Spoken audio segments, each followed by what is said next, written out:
naman yung langis ko Ayun po, na napaka-inam po nito kapag may mga babala.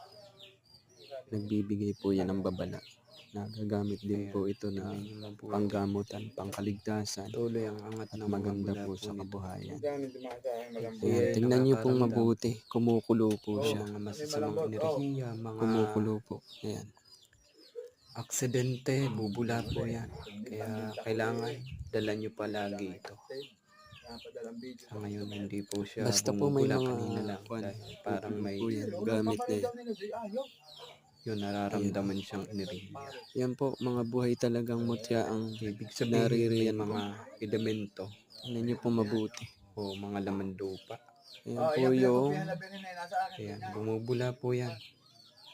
tagupaypay. Bihira po ang ganyan na langis na bumubula.